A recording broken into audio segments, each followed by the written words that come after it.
একমাত্র আসামি মৃত্যুর ৫ বছর পর এলো গারো শিশু বিথি ধর্ষণ হত্যার হাইকোর্টের রায়। এক যুগেরও বেশি সময় আগে ৮ বছরের ওই শিশুটিকে ধর্ষণের পর শ্বাসরোধে হত্যায় অভিযুক্ত কান্তি মারাক ছিলেন কাশিমপুরে কারাবন্দী। দুপুরে তার মৃত্যুদণ্ড বহাল রাখে বিশেষ বেঞ্চ। এ নিয়ে রাষ্ট্রপক্ষ বলছে যে আসামির মৃত্যুর খবর তাদের জানা ছিল না। শেরপুরে ২০১৩ সালে হত্যা করা হয় ৮ বছরের গারো শিশু বিথি দেওয়াকে। এজাহারে বলা হয় শিশুটিকে কৌশলে ডেকে নিয়ে ধর্ষণের পর শ্বাসরোধে হত্যা করে কান্তি মারাক। ২৪ ঘন্টার মধ্যে আসামি স্বীকারোক্তিমূলক জবানবন্দি দেয় এবং পোস্টমর্টেম রিপোর্টে দেখা যায় যে clearly there is evidence the victim has been raped, then she has been strangulated by throttling, মানে ওনাকে গলায় শ্বাসরোধ করে মেয়েটাকে হত্যা করা হয়।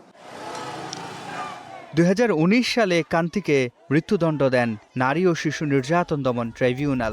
এরপর থেকে কাশিমপুর কারাগারে বন্দী ছিলেন মামলার একমাত্র এই আসামি। ২০২১ সালে কারাবন্দী অবস্থায় তার মৃত্যুর খবর আসে গণমাধ্যমে। এর ৫ বছর পর ফের আলোচনায় সেই মামলা। বুধবার ডেথ রেফারেন্স শুনানি শেষে অভিযুক্তের মৃত্যুদণ্ড বহাল রেখে রায় দেন হাইকোর্টের বিশেষ বেঞ্চ। তবে মৃত আসামির মামলার শুনানি কিভাবে হলো, এ প্রশ্নে রাষ্ট্রপক্ষের আইনজীবী বলছে কান্তি মারাকের মৃত্যুর খবর তাদের কেউই জানায়নি।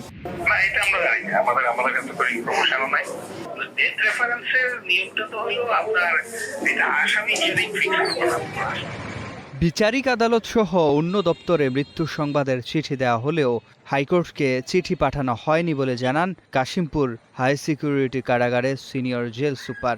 নর্মালি যেসব জায়গায় জানানোর দরকার সব জায়গায় জানানো হয়েছে, কিন্তু হাইকোর্টে কোনো কপি সেই সময় দেওয়া হয় নাই।